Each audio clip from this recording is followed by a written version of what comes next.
Bismillahirrahmanirrahim. Assalamualaikum warahmatullahi wabarakatuh. Perkenalkan, saya Ruliani SPD MPD, dosen pada Departemen Pendidikan Geografi Fakultas Keguruan dan Ilmu Pendidikan Universitas Syah Kuala. Bidang ilmu yang saya tekuni pendidikan mitigasi bencana.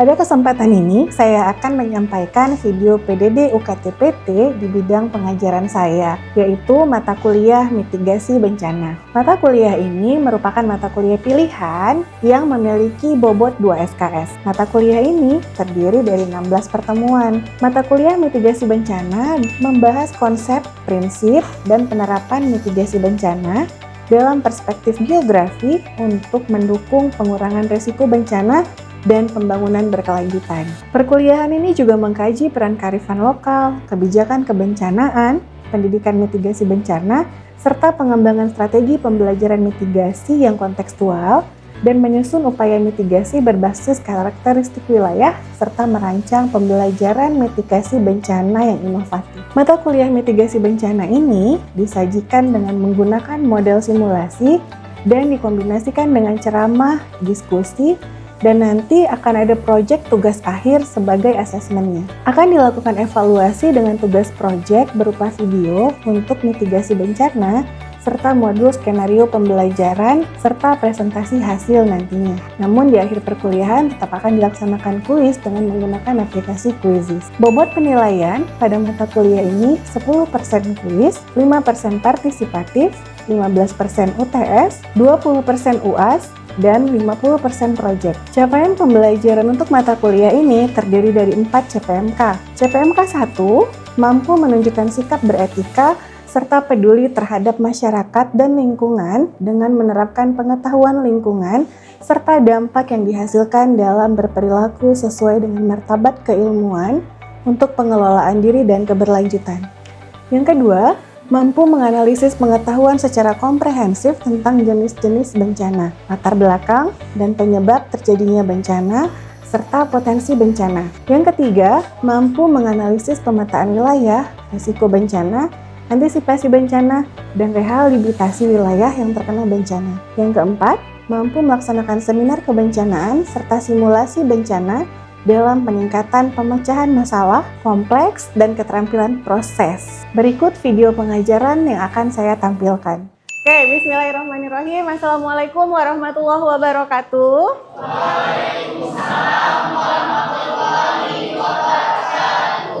Ya, alhamdulillah hari ini kita masih bisa berkumpul lagi sama-sama di sini untuk melanjutkan pembelajaran kita di mata kuliah apa? Mitigasi bencana. Nah, alhamdulillah minggu lalu kita sudah selesai membahas tentang apa? Ya, gempa dan mitigasi bencananya. Nah, kira-kira siapa yang mau ngasih informasi tentang minggu lalu? Bu, jadi Alisa mau bilang pengertian gempa. Gempa itu adalah getaran atau guncangan yang terjadi di permukaan bumi akibat pelepasan energi dari bawah permukaan secara tiba-tiba yang menciptakan gelombang seismik.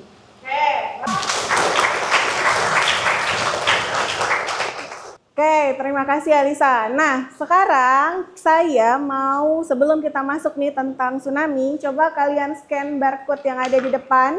Nah, nanti di situ akan muncul apa pandangan kalian tentang ketika mendengar satu kata tsunami, apa yang kalian pikirkan? Oke, ada yang menjawab gelombang air laut, bencana, gelombang besar. Ayo, silakan lagi. Baru berapa orang ini?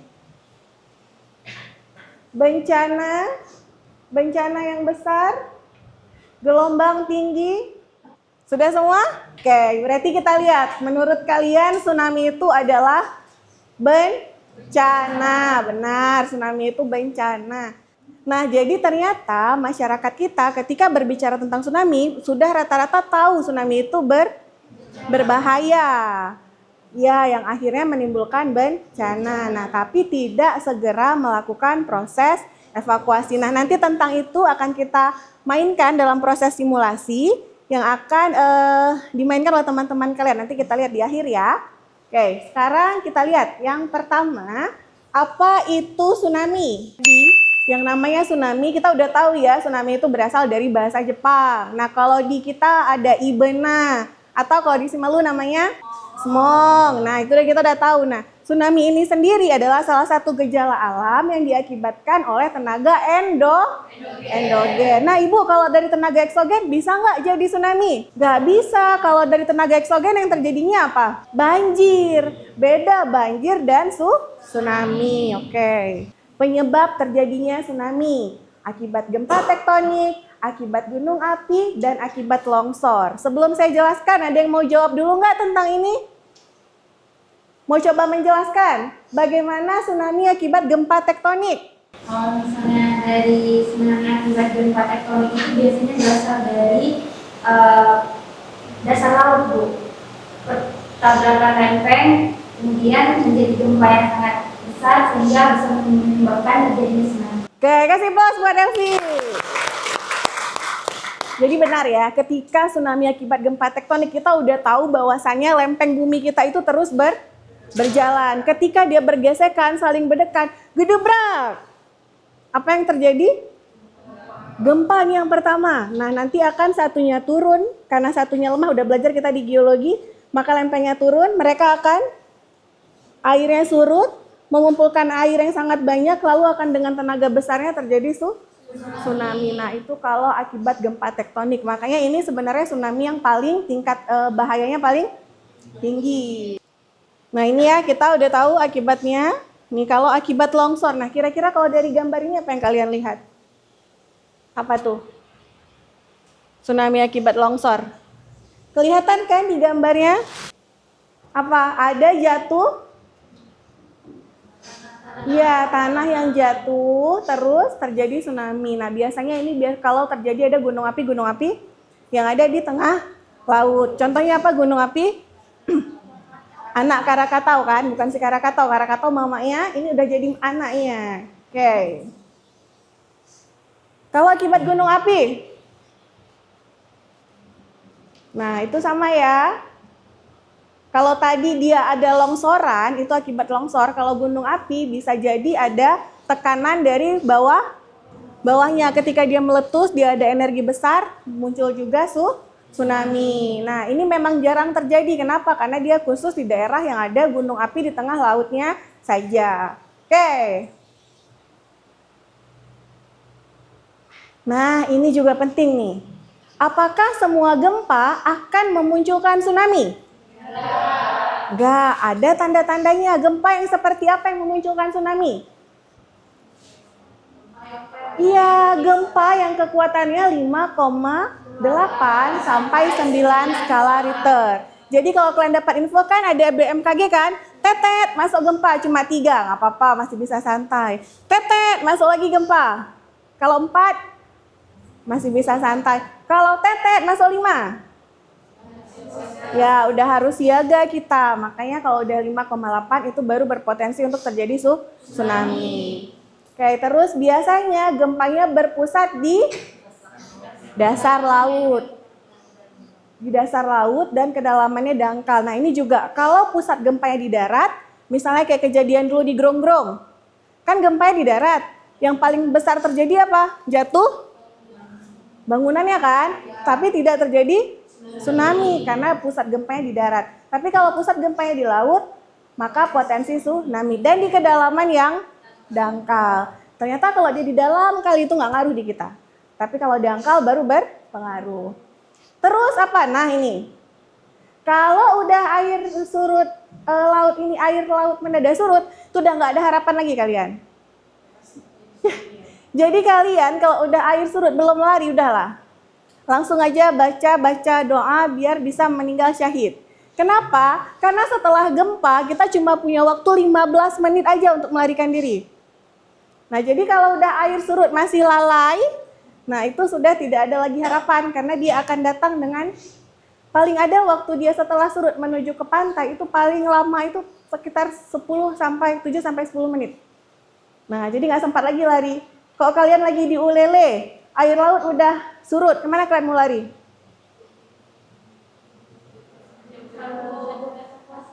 Ya, untungnya di Ulele ada escape building. Oke, nah ini kalau tanda akan terjadi tsunami-nya. Nah, ada lagi tanda terjadi tsunami itu kita lihat dari gejala alamnya. Timbul bau garam dan angin dingin di pantai. Nah, terkadang tanpa kita sadari alam itu sudah memberikan tanda wah ini akan ada terjadi bencana. Terus adanya suara abnormal yang bergemuruh bisa menyerupai suara badai, suara roket yang mendesing dan suara ledakan. Nah, ini kita ada dengar ya saksi-saksi mata pada tsunami pada masa itu mendengar seperti ledakan besar sekali. Nah, tapi tidak, ibaratnya gini, informasi itu tidak banyak kita dapat. Kenapa? Karena rata-rata orang-orang yang posisinya dekat sama laut sudah menjadi korban pada saat itu. Nah, apalagi selain ada suara ada bau garam, angin dingin di pantai, ada lagi. Nah, ini nih.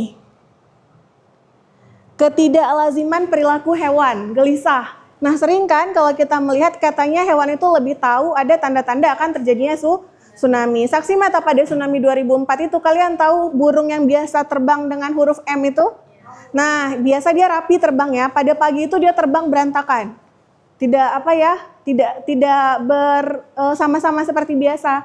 Nah, jadi kayaknya sepertinya burung sudah punya ternyata ada penelitian yang mengatakan kenapa hewan-hewan itu bisa lebih peka terhadap bencana. Memang dia memiliki sensitivitas yang lebih tinggi daripada kita. Nah, ini salah satu contoh ketidaklaziman perilaku hewan yang ada di Thailand. Jadi di Thailand itu pada hari itu ada biasanya mereka itu gajah yang keliling-keliling membawa turis mengelilingi pantai. Nah, pada hari itu gajahnya nggak mau. Tidak mau dia melakukan aktivitas apapun pada saat itu. Nah, itu salah satu gejala alam, tanda-tanda terjadinya tsunami. Oke. Nah, selanjutnya ada indikator bahaya tsunami. Nah, apa maksudnya indikator bahaya tsunami itu? Nah, dilihat nih dari ketinggiannya, kelerengan pantainya, sama kekasaran pantai. Apa maksudnya? Let's see one by one. Oke, coba lihat. Kira-kira apa maksud gambar ini? Tinggi rendahnya landaan merupakan indikator penting untuk terjadinya bencana tsunami. Kalau kalian lihat, semakin landai, maka air tsunami akan semakin tinggi. Nah, makanya kenapa yang di tengah laut pada waktu tsunami dia nggak apa-apa, aman, tidak kena gelombangnya, karena lautnya dalam. Nah, coba lihat, semakin naik dia, semakin landai, maka gelombangnya akan terus semakin besar. Nah, makanya ketinggian tsunami juga berpengaruh terhadap bahaya tsunami-nya. Oke, next. Oke, ini ya skala kerugiannya tadi. Kalau kemarin itu kita sampai berapa meter? Kayaknya kita sampai di 10-20 meter ya. Karena dibilang sampai 3 kali pohon kelapa yang tinggi-tinggi. Bukan kelapa yang ane-ane kelapanya, bukan. Tapi yang memang yang kelapa pinggir pantai yang tinggi-tinggi. 3 kali itu. Nah, jadi kerusakannya itu sampai lebih dari 400 km dari garis pantai. Oke. Nah, kelerengan pantai juga. Jadi kalau kita lihat ada salah satu kampung di Loknga yang padahal secara geografis dekat sama laut, tapi karena ada lereng, dia di balik gunung. Tahu kan? Yang di dekat ini loh, Rumah Cut Nyadin. Nah, di situ itu ada satu kampung yang dia nggak apa-apa. Kenapa? Karena ada gunung. Nah, itu dia. Kalau kita lihat dari gambar ini, kalau di balik gunung ini ada perkampungan, maka aman. Kenapa? Air lautnya akan menerjang gunung sehingga tidak masuk ke tempat masyarakatnya, ke pemukiman. Oke. Nah, ini ya. Kalau dia datar, sangat peka terhadap tsunami. Kalau landai, agak peka. Sampai kalau sangat curam, dia tidak peka terhadap tsunami. Oke, next. Nah, kekasaran pantai dilihat dari geomorfologinya. Nah, makanya kenapa sekarang orang-orang pada tanamin pohon mangrove ya kan? Untuk apa? Jadi semakin banyak, nanti kita lihat bagaimana posisi mangrove itu sangat berpengaruh terhadap terjangan ombak yang sampai ke masyarakat. Oke. Kita nggak usah ke sini dulu. Oke, kita lihat kerentanan wilayah. Nanti kita akan bahas kerentanan wilayahnya. Oke, kita lihat di sini dulu. Mitigasi bencana fisik.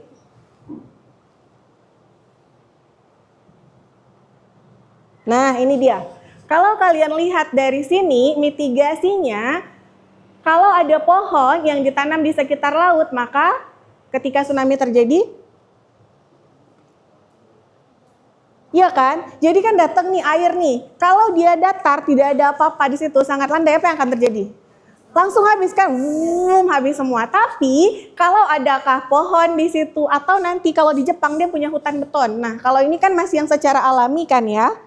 Nih jadi lihat nih, coba kalian lihat ada air yang datang, terus kena sama pohon-pohonnya, terhambat sedikit jadi rumahnya masih aman. Nah ini kalau mitigasi yang alami. Nah ada yang mitigasi fisik secara buatan. Nah ini belum ada ya kalau di kita sejauh ini baru hanya ada batu-batu saja. Nah ini pemecah gelombang dan tembok laut, ini di Jepang. Jadi dibatasi sama tembok, biar ketika tsunami tidak langsung kena pemukiman. Nah ini juga, nah ini lebih canggih lagi nih. Coba lihat ada hutan beton. Jadi beton dibuat, ditanam di pinggir pantai. Tujuannya apa? Tadi sama, menjadi mitigasi agar ketika si gelombang besar datang tidak langsung kena pemukiman masyarakat. Oke? Sampai sini ada yang mau ditanya? Nah, atau ini nih, belajar dari arsitektur masjid. Coba kalau kalian lihat ini, pada waktu tsunami dulu berapa banyak masjid yang? Ya kan? Coba lihat di gambar paling ujung, semua di sebelah kiri kanannya habis tapi masjidnya sisa. Atau ini juga, semua habis sisa masjid. Kenapa? Coba kita lihat. Ternyata arsitektur masjid itu, coba lihat, tiang-tiang masjid terbuat dari kolom silinder yang lebih hidrodinamis. Jadi ketika ada datang air nih, kalau dia tembok seperti ini, coba datang air, gede bam, apa yang terjadi? Hancur. Tapi kalau bentuknya tembok bulat-bulat, apa yang terjadi? Airnya belok dan otomatis tenaganya tidak tertumpu pada satu titik. Makanya dia lebih aman, tidak langsung hancur akibat si tsunami. Nah, makanya itu ada kolom-kolom si land-risk. Kondisi terbuka, itu tadi ya, membuat energi laut yang sangat besar tidak tertahan oleh bangunan. Oke, ada yang mau ditanyakan sampai sini? Anyone? Question? Nah, ini juga ya, jadi membuat struktur bangunan tahan tsunami. Nah, coba lihat di sini nih. Ini salah satu bentuk pemukiman yang dirancang. Kalau di sini sih lebih tujuannya ke banjirop sebenarnya. Cuman kan sebenarnya kalau tsunami yang sederhana aja, tsunami sederhana. Gimana tsunami sederhana? Maksudnya tsunami kecil ya, yang tadi udah tingginya tidak terlalu tinggi, mungkin bisa seperti ini. Nah, jadi pemukiman yang bawahnya itu bisa dilalui oleh air. Nah, makanya sebenarnya ini nanti bisa kita bahas di. Nah, oke. Jadi tadi kan kita sudah melihat tuh bagaimana kegiatan-kegiatan yang rentan dalam bencana tsunami. Nah, untuk sekarang kita akan melihat langsung yang akan diperagakan oleh teman-teman dengan kegiatan simulasi. Nah, jadi nanti simulasi yang sudah saya wacanakan dulu sama beberapa teman dari kalian agar nanti mereka berandai-andai diri mereka sedang di situ di pinggir laut dan bagaimana mereka menyikapi proses terjadinya bencana nanti ke depan. Oke? Assalamualaikum warahmatullahi wabarakatuh.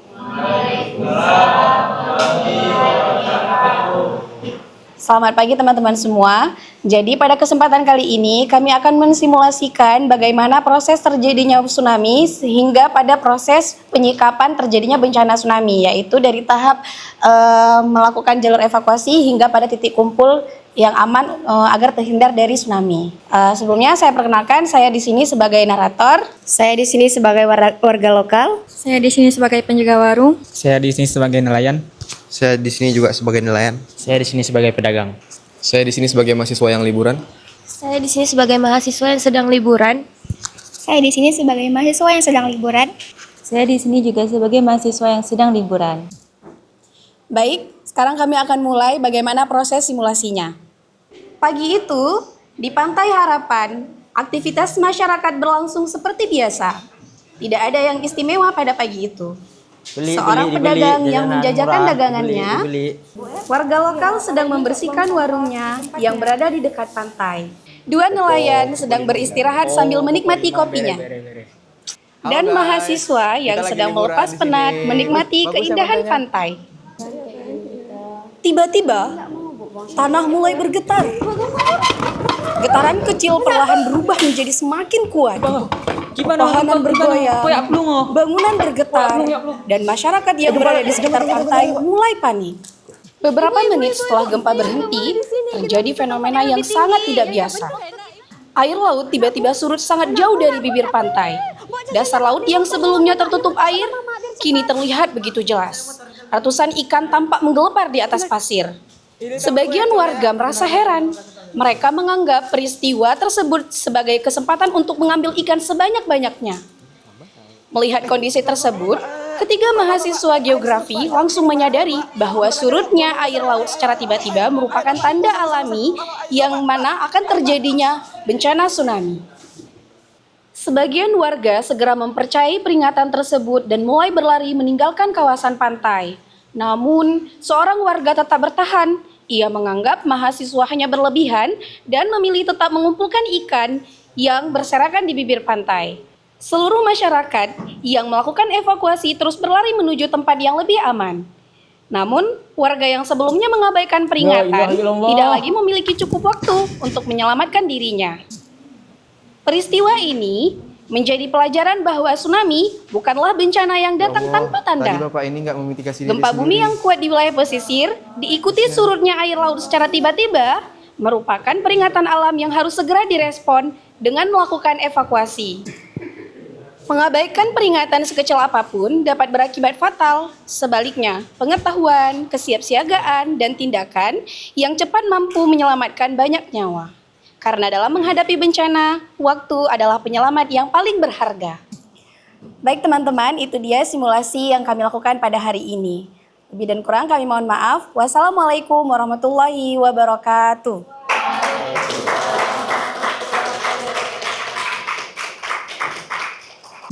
Nah, dari simulasi yang kita lihat tadi, kira-kira apa masalah pertamanya? Yang pertama, ketika kita terjadi gempa, masyarakat masih fokus pada menyelamatkan harta bendanya. Misalnya tadi ketika lari dengan motor, atau ada ibu tadi yang masih pergi ke dalam rumah untuk mengambil emasnya. Nah, hal itu tidak bisa lagi dilakukan ketika kita menghadapi tsunami langsung. Jadi langsung mencari di mana ada titik evakuasi, ke arah mana kita harus evakuasi sampai kita berjumpa dengan titik kumpulnya. Nah, jadi tidak boleh lagi pergi dengan motor kah misalnya, atau masih memungut ikan, atau menyelamatkan harta bendanya. Nah, jadi itu ya hal-hal yang bisa kita evaluasi dari simulasi yang dilakukan tadi. Oke, nah bagaimana tadi hasil simulasi yang dilakukan oleh teman-teman kalian? Ada yang mau memberikan pendapatnya? Apa yang sedang terjadi tadi? Apa yang dilakukan? Apa yang harusnya dilakukan orang ketika sedang tsunami terjadi? Setelah tsunami terjadi, sebelum? Oke, ada yang mau menyampaikan? Oke, boleh silahkan Delvi.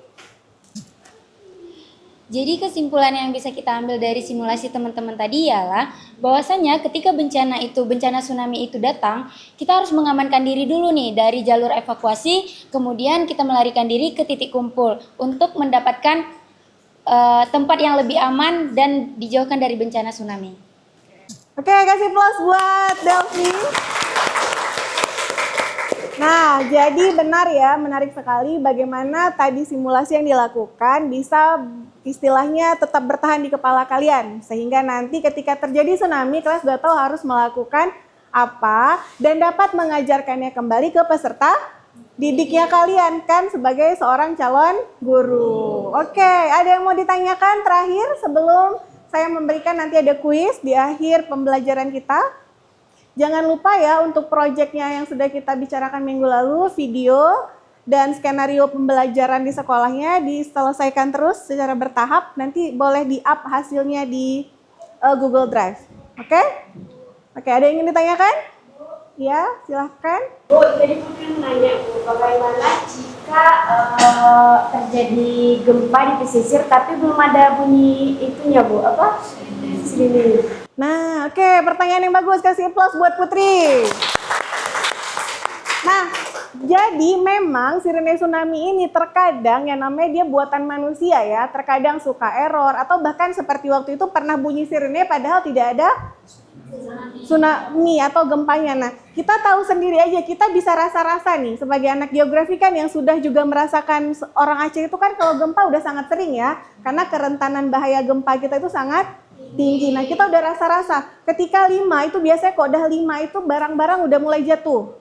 Tapi kan kalau sekedar 3 dia cuma kayak jeg aja goyang sedikit. Tapi kalau udah 5 sudah mulai berjatuhan barang-barang, nah itu tandanya gempanya sudah tinggi. Nah, apapun ceritanya itu sudah tanda akan terjadinya tsunami. Pergi aja dulu lari ke tempat yang lebih tinggi, walaupun tidak bunyi sirene.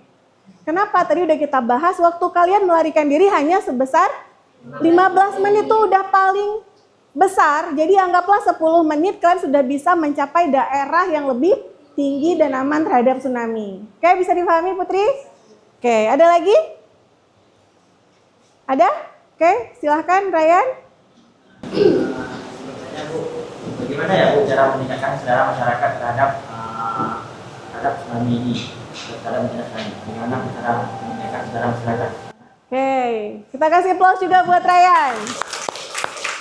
Nah, makanya sebenarnya kesadaran masyarakat itu masyarakat harus dipersuasif ya. Dengan cara apa? Makanya salah satu video yang saya suruh buat oleh kalian agar bisa menjadi sarana bagi masyarakat untuk belajar tentang bagaimana menyelamatkan diri. Karena tadi misalnya dari hasil simulasi kita lihat ya, itu kejadiannya tadi tahun 2000 berapa tsunami kita dulu? 2004. Nah, di tahun 2004 dulu banyak yang akhirnya meninggal karena mengambil ikan. Jadi itu kisah nyata bahwasannya banyak yang sekali meninggal karena mengambil ikan-ikan yang nampak di laut tadi. Nah, jadi caranya ke masyarakat ya itu tetap kita beri persuasi. Kita berikan video-video. Mungkin kalau sekarang masyarakat mama-mama banyak nonton TikTok kan. Nah, mungkin nanti video yang sudah kalian buat boleh kalian upload di TikTok biar menjadi sumber pembelajaran masyarakat bersama. Nah, seperti itu. Oke? Ada yang ditanyakan lagi? Oke, kalau tidak ada kita langsung kuis. Silahkan kalian scan barcode quizisnya, nanti akan muncul kuisnya, bisa kalian kerjakan. Oke? Nah,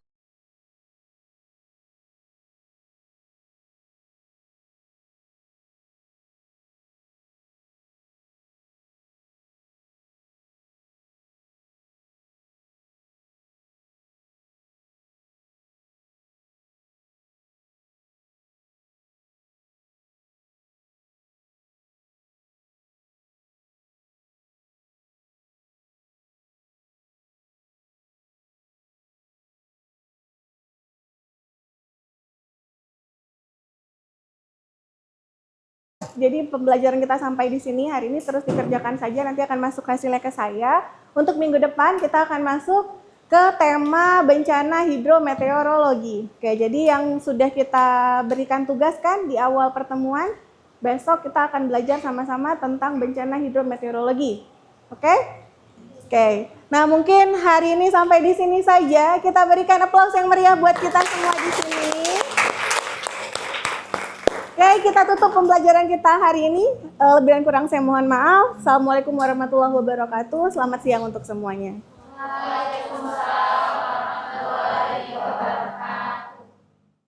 Terima kasih sudah melihat video yang saya tampilkan. Semoga bermanfaat dan mohon maaf jika ada kesalahan. Wabillahi taufiq wal hidayah. Assalamualaikum warahmatullahi wabarakatuh.